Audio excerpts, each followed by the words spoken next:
Welcome back, horror fans, cinephiles, and Giallo enthusiasts. This is Tanner Leeser, your host for The King in Giallo. This is episode 11 of the Forgotten Giallo film series, 1969, Part 2. And I've got 4 Gialli I'd like to highlight. As always, thanks in no small part to Troy Howarth's book on Giallo cinema, So Deadly, So Perverse, 50 Years of Italian Giallo Films, Volume 1, 1963 to 1973. Like this video and subscribe to The King in Giallo, and do ring that notification bell so those lords of the algorithm may bestow their blessing upon me, and you continue to be presented with weekly Giallo content. This all helps me build my brand here as I fight to get to 1,000 subscribers and get one step closer to monetization here on YouTube. On to the video. The first of 4 Gialli for this video, and the 4th Giallo of 1969, is The Insatiables, another Italian and West German co-production. The film was directed by Alberto De Martino, who also wrote it with Leonela Carrel, Vincenzo Flamini, and Carlo Romano. The music is by Bruno Nicolai. The cast is comprised of Dorothy Malone as Vanessa Brighton, Robert Hoffman as Paolo Sartori, Luciana Paluzzi as Mary Sullivan, Frank Wolf as Donovan, John Ireland as Richard Salinger, Romina Power as Gloria Brighton, and Roger Fritz as Giulio Lamberti.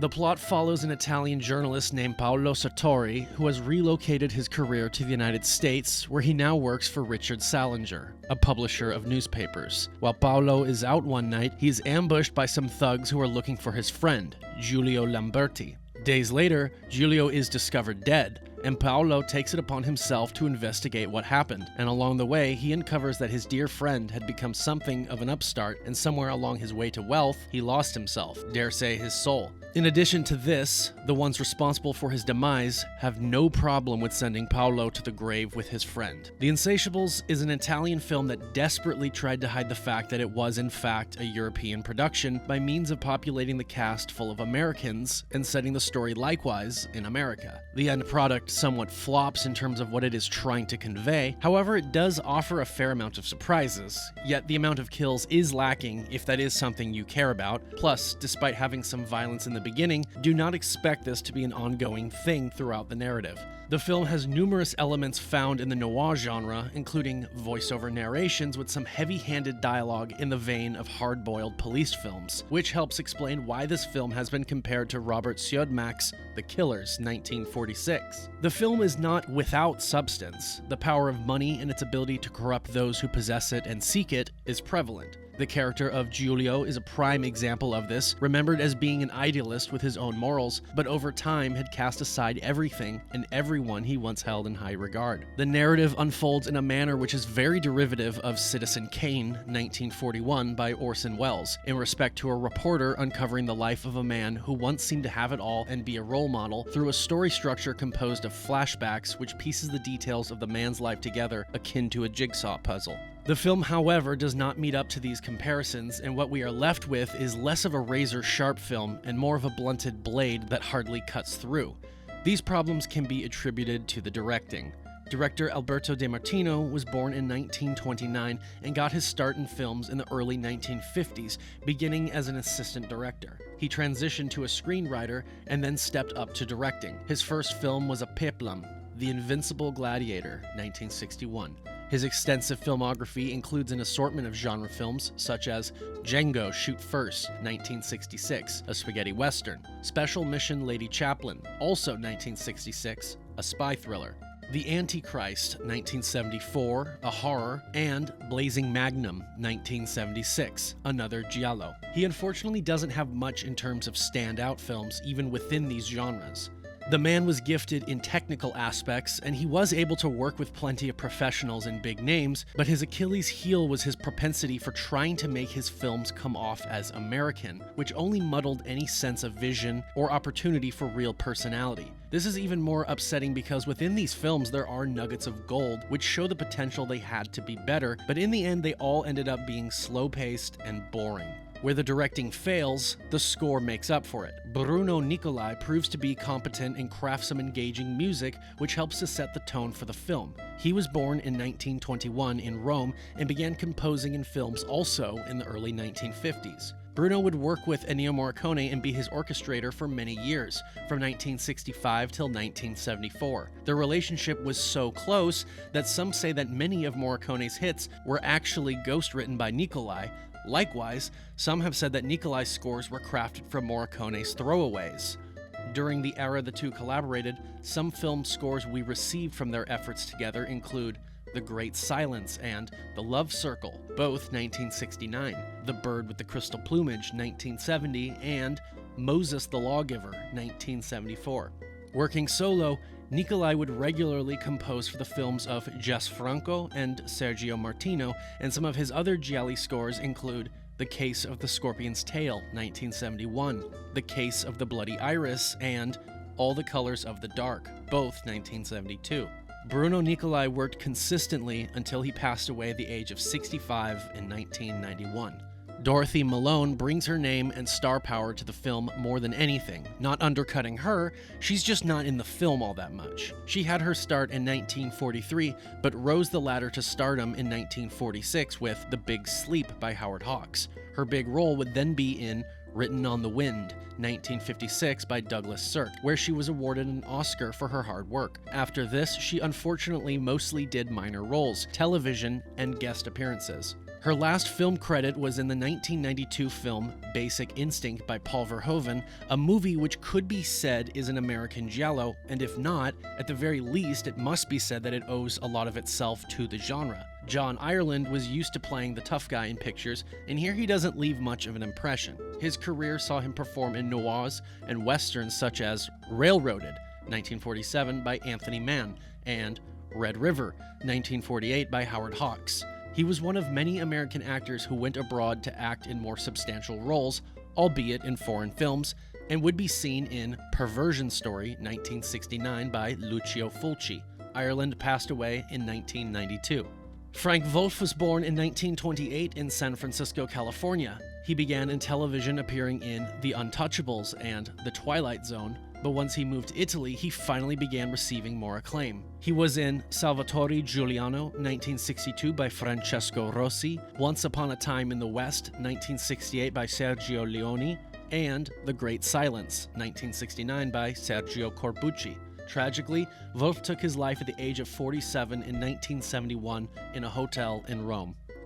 The second giallo for this video is Interabang. The film is directed by Giuliano Biagietti and written by Luciano Lucignani and Giorgio Mariuzzo, and the music is by Berto Pisano. The cast is starring Aide Politov as Valeria, Corrado Pani as Marco, Beba Loncar as Anna, Umberto Orsini as Fabrizio, and Shoshana Cohen as Marigelita.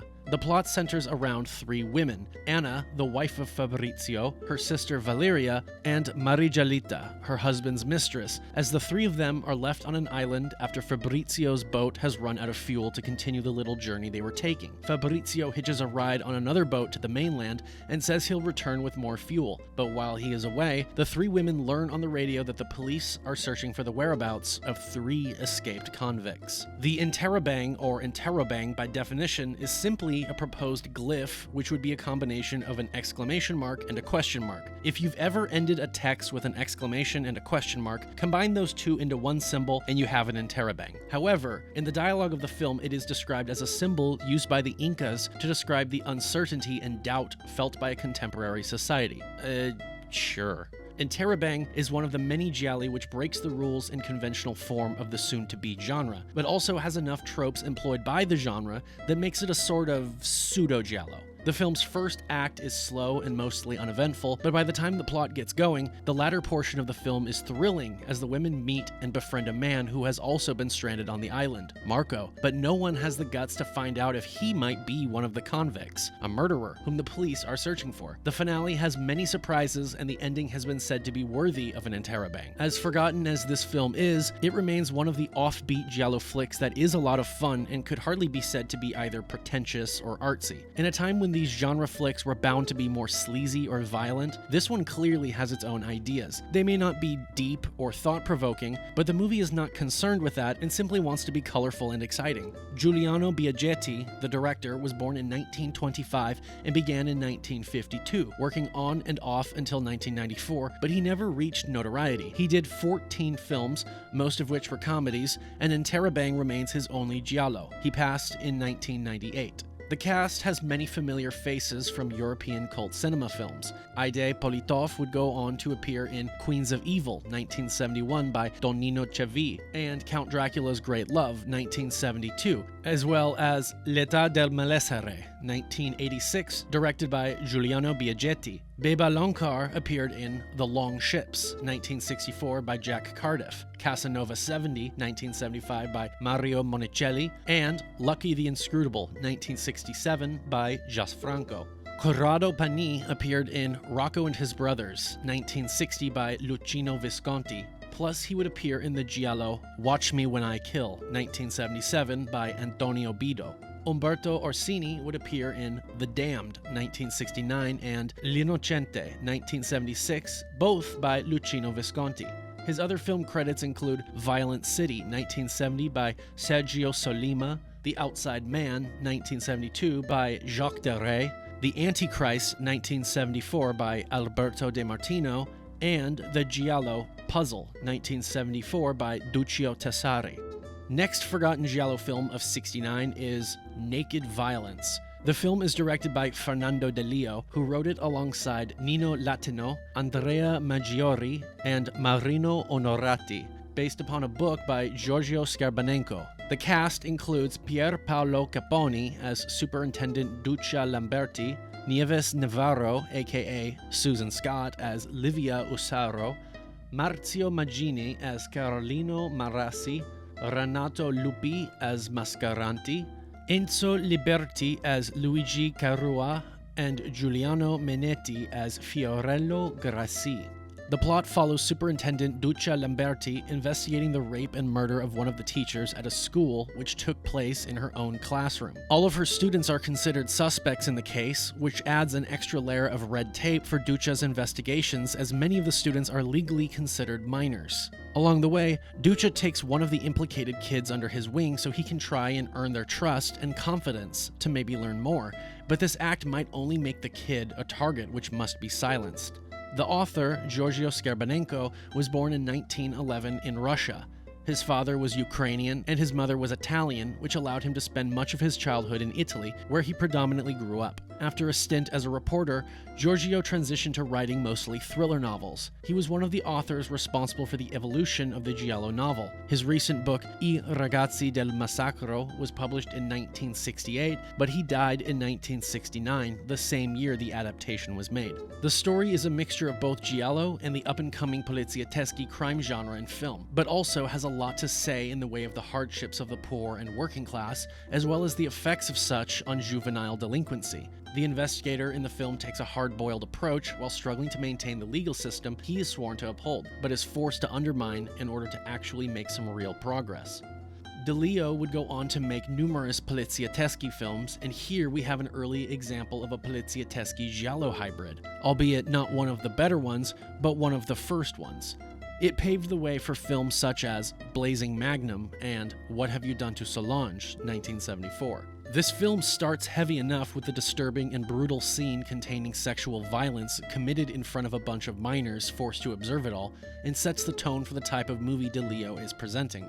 The movie does become bogged down with dialogue and runs a bit long, and slows even more with the pacing. The film provides a hint of social commentary, which is uncommon for the Giallo genre, but keep in mind that this is mostly surface level and hardly explores the deeper themes or offers any solutions to the problems it poses or the questions it asks. This is all brushed off to the side in favor of piling on more surprises for the climax, which could be argued is rather effective as a payoff. Fernando De Leo, the writer-director, was born in 1932 and began in film in 1964. He was an avid fan of the works of Scarbanenko, and this film represents a turning point in his filmography. Going forward, he would adapt many more of his literary works, including The Italian Connection and Caliber 9, both 1972. Naked Violence is not quite on par with these later films, but it does demonstrate DeLeo's new direction, as he would become the master of the polizieschi and Italian noir genres. Slaughter Hotel, 1971, would be his final Giallo film, and the film proves more that he did it as a quick paycheck and that his heart was not really in it to make a thriller, but rather a more sardonically edged picture. Before passing away in 2003, DeLeo was able to see his works brought back into circulation thanks to avid fan Quentin Tarantino.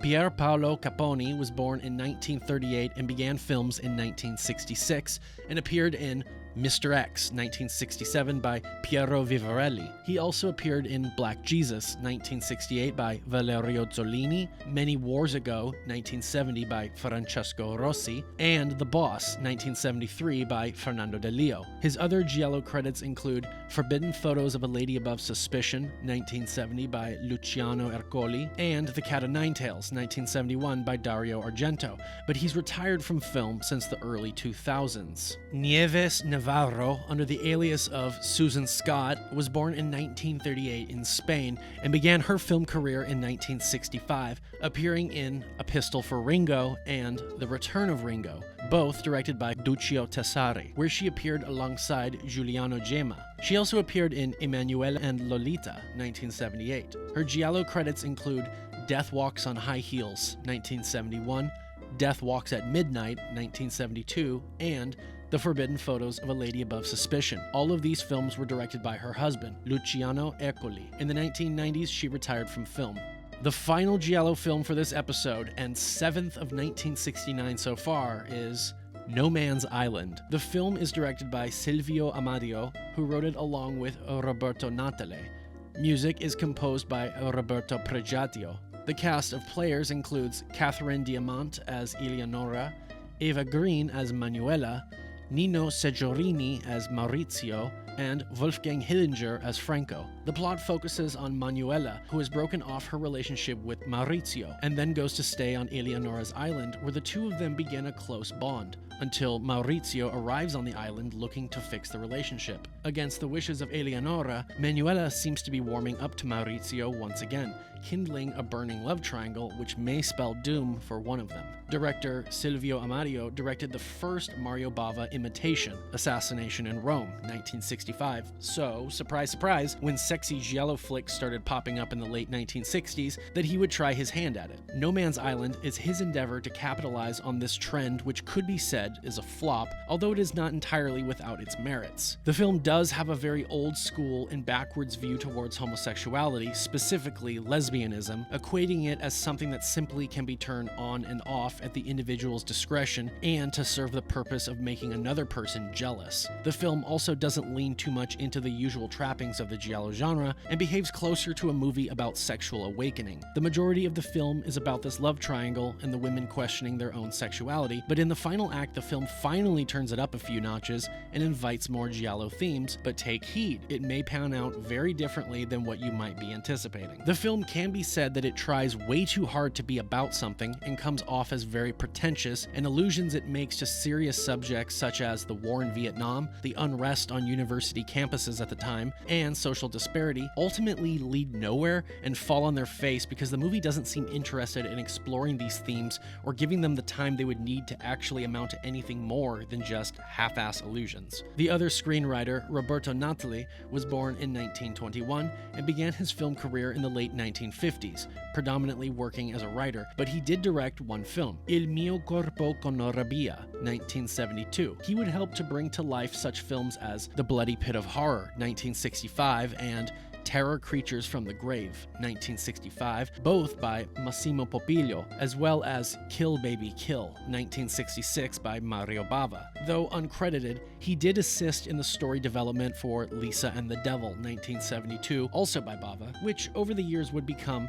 The House of Exorcism, 1975. Lastly, he would assist in the script for Watch Me When I Kill, 1977. He passed away in 2012. Catherine Diamant would appear in another Giallo, Five Women for the Killer, 1974 by Stelvio Massi. And those are 4 more forgotten Giallo films for 1969. I hope you learned something new here, and if you are interested in watching these movies, go ahead and look them up online. If you do watch them or have already seen them, I invite you to leave your thoughts on them in the comments below. Follow The King in Giallo on Instagram and give a like to The King in Giallo on Facebook. Subscribe here on YouTube if you aren't already, and then join me every week for new Giallo film content. Upcoming content on The King in Giallo will be the overview, review, and Gialli tally for the 1969 Proto Giallo Perversion story, directed by Lucio Fulci. Thank you all very much for your continued support. This is Tanner Leeser for The King in Giallo, and if nothing else, I'll see you next time.